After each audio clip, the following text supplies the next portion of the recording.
Hello guys, வணக்கம் and welcome back to சிறப்பு media 2.0. நான் உங்கள் உதய். இந்த வீடியோவில் நம்ம எதை பற்றி பார்க்க போகிறோம் அப்படின்னு பார்த்தீங்கன்னா, பிக் பாஸ் சீசன் 9 உடைய 6வது வாரத்துக்கான 3வது நாளுக்கான காலை நேர ஓட்டிங் முடிவுகளை தான் இந்த வீடியோவில் முழுசாக பார்க்க போகிறோம். ஸோ இந்த வீடியோக்கு போகிறதுக்கு முன்னாடி நம்மளோட சேனலை சப்ஸ்கிரைப் பண்ணாதவங்க சப்ஸ்கிரைப் பண்ணி வச்சுக்கோங்க. பக்கத்தில் ஒரு பெல் ஐக்கான் இருக்கும், அதையும் ப்ரெஸ் பண்ணி ஹாலில் போட்டுக்கோங்க. அப்போ தான் நாங்கள் அப்டேட் பண்ணுற ஒவ்வொரு வருஷம் உங்களுக்கு நோட்டிஃபிகேஷன் வந்து சேரும். அதுதான் இந்த வீடியோ குறைஞ்சபட்சம் ஒரு 1000 லைக் நான் எதிர்பார்க்குறோம். ஸோ லைக்கு போடுங்க, வீடியோ பாருங்கள். வாங்க இந்த வீடியோக்குள்ள வந்து போகலாம். நம்பர் 1 பொசிஷனில் the one and only Sandra அவர்கள் தான் வந்துருந்துட்டுருக்காங்க.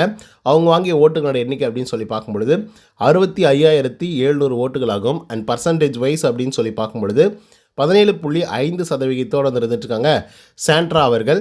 ஸோ சாண்ட்ராவை பொறுத்தவரையிலையும் ஒரே ஒரு சீக்ரெட் டாஸ்க் தான். ஒட்டு மொத்தமாக வந்து பார்த்திங்கன்னா ஹவுஸ்மேட்ஸ் எல்லாம் கதரை விட்டு வேறு லெவலில் ஒரு ப்ளே பண்ணியிருப்பாங்க. ஸோ அதனாலே இவ்வளோ வாக்குகள் வந்து வந்திருக்கு. பட் இதுக்கு முன்னாடி வந்த வாரங்களில் வந்து பார்த்திங்கன்னா இருந்த ஆட்களில் அதிகப்படியான வாக்குகள் வாங்கியிருப்பாங்க. குறிப்பாக சொல்லணும்னா அந்த 3வது நாளைக்கே 1,00,000 வாக்குகளை தாண்டியிருப்பாங்க. பட் சாண்ட்ரா கம்மியாக தான் வாங்கியிருக்காங்க.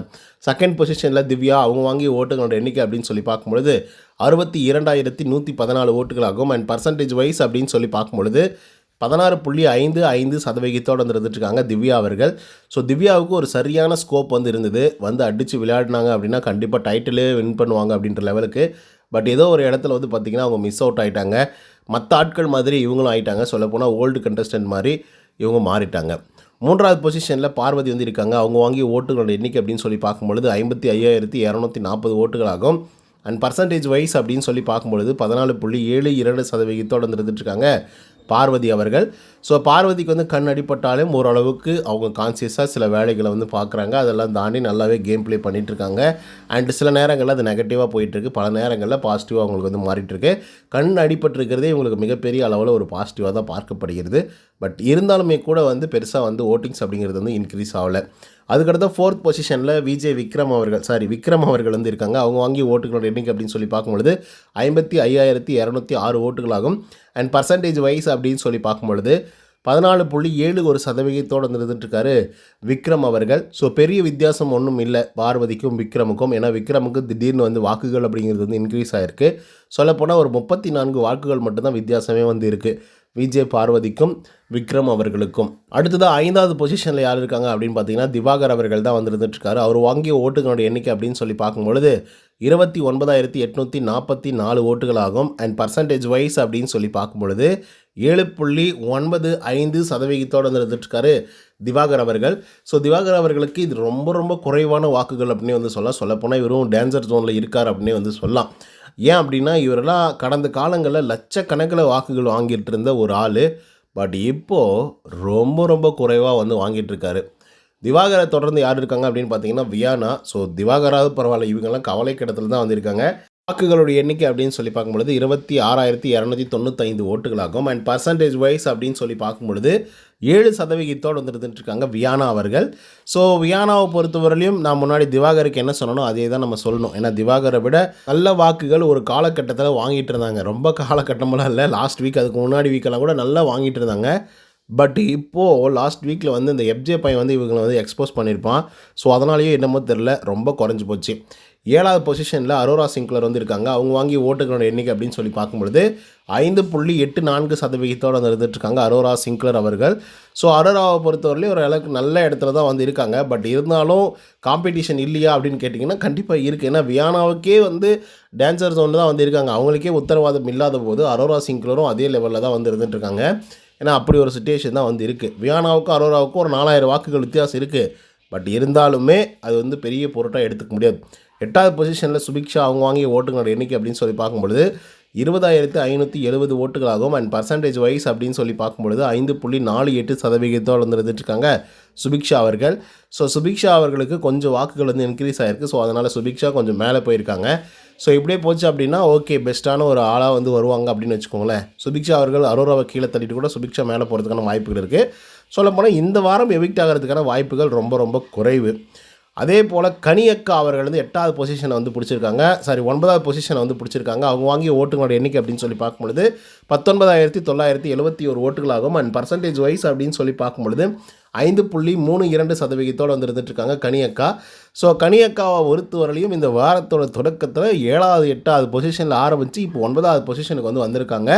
ஸோ பெரிய வித்தியாசமெல்லாம் ரம்யாவுக்கும் கனிக்கும் வந்து இல்லை. ஸோ எப்போ வேணாலும் ரம்யா அவர்கள் வந்து கனியை கீழே பீட் பண்ணி மேலே வந்து வரதுக்கான வாய்ப்புகள் இருக்குது. ஸோ அப்படி ஆயிடுச்சு அப்படின்னா ரொம்ப கஷ்டம். கனியக்கா எவிக்ட் ஆகிடுவாங்க. 10வது பொசிஷனில் ரம்யா அவங்க வாங்கிய ஓட்டுகளோட எண்ணிக்கை 18,517 ஓட்டுகளாகும். அண்ட் பர்சன்டேஜ் வைஸ் அப்படின்னு சொல்லி பார்க்கும்பொழுது 4.93% இருந்துட்டுருக்காங்க ரம்யா ஜோ அவர்கள். ஸோ நான் கனியை பற்றி நான் முன்னே வந்து சொன்னேன் இல்லையா, கனி வந்து பார்த்திங்கன்னா கொஞ்சம் கன்னிங்கான ஒரு கேமை வந்து ப்ளே பண்ணுறாங்க. கொஞ்சம்லாம் சொல்ல முடியாது, அதிகமாகவே கன்னிங்கான ஒரு கேமை தான் ப்ளே பண்ணுறாங்க. அது அப்பண்டமாகவும் வந்து தெரியுது. ஸோ அந்தளவுக்கு மோசமாக ஒரு கேம் ப்ளே பண்ணிகிட்ருக்காங்க. அதனால தான் கனி அவர்களுக்கு வந்து பெருசாக வந்து ஓட்டிங்ஸ் அப்படிங்கிறது விழவே இல்லை. இத்தனை வாரங்கள் வந்து தப்பிச்சுட்டே வந்து இருந்துகிட்டு இருந்தாங்க. ஏன் இந்த வாரமும் தப்பிக்கணும், போட்டு குத்தலாம் அப்படின்னு சொல்லி சாண்ட்ரா அண்ட் கோ அந்த குரூப் இருக்குது இல்லையா, ஸோ நம்ம ஒரு ஃப்ளூக்கில் வந்து குத்துவோம் பார்க்கலாம், கனி வந்து போகலன்னா கூட பரவாயில்ல, அட்லீஸ்ட் அந்த குரூப்லேருந்து யாராவது ஒரு ஆள் வந்து போவாங்கள்ல, அப்போது ஒவ்வொரு ஆளாக போகும்போது நமக்கு தானே பெஸ்ட்டான ஒரு விஷயமா வந்து இருக்கும். ஏன்னா அந்த குரூப் வந்து உடையும்ல அப்படின்ற மாதிரி யோசித்து குத்த ஆரம்பித்தாங்க, கரெக்டாக பிளான் பண்ணி. பட் அதில் வந்து எஃப்ஜே வந்து தப்பிச்சிட்டான். எஃப்ஜேவும் உள்ளே வந்திருந்தானா செம்மைய சீனாக வந்துருந்துருக்கும். ஏன் அப்படின்னா எஃப்ஜே அவர்களுக்கு எப்பயுமே பெருசாக வந்து வாக்குகளே விழாது. அவனும் வந்து ஜஸ்ட் மிஸ் அப்படின்ற லெவலுக்கு தான் வந்து போயிட்டுருப்பான். பட் இந்த தடவை வந்திருந்தான் அப்படின்னா அது வேறு மாதிரி வந்து நடந்திருக்கும். இப்போ ரம்யா அவர்கள் கன்ஃபார்ம் ஆகிட்டாங்க, ரம்யாவை தான் வெளியே அனுப்ப போகிறாங்க அப்படின்னு சொல்லி.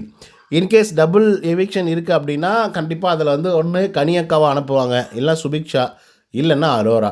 ஸோ இவங்களுக்கு பலியாடாக இருக்கிறது அரோரா மட்டும்தான். ஓகேவா, இல்லை இந்த கேங்கை நம்ம ஃபுல்லாக வச்சுக்கலாம் அப்படின்னு சொல்லி அவங்க யோசிச்சாங்க அப்படின்னா மேபி அரோரா சிங்க்லர் அவர்களை ஓகே வெட்ரா கூட்டு அப்படின்னு சொல்லி அந்த பொண்ணை வெளியே அனுப்பிச்சிடுவாங்க. ஏன்னா அந்த பொண்ணே வந்து கேட்டு அழுதுட்டுருக்கு, தயவுசெய்து என்னை அனுப்பிச்சிடுங்க, ஏதோ என்னால் கேம் விளையாட முடிஞ்ச அளவுக்கு நான் விளையாடிட்டாங்கன்னா இது வந்து நல்லா இல்லைன்னு சொல்கிறாங்க, அதுக்கப்புறம் துஷார்லாம் போனதுக்கு நான் தான் காரணம்னு சொல்கிறாங்க, தயவுசெய்து என்னை வெளியே அனுப்பிச்சிருங்க அப்படின்னு சொல்லி அரோரா சிங்க்லரே வந்து கெஞ்சிட்ருக்காங்க. ஸோ மேபி அதனால் அரோராவை அனுப்பிச்சிட்டு ரம்யா உள்ளே கூட வச்சுக்கலாம், சொல்ல முடியாது. ஆனால் அரோராவுக்கு ஓட்டிங்ஸ் அப்படிங்கிறது வருது, ரம்யாவுக்கு சுத்தமாக வரமாட்டேங்குது.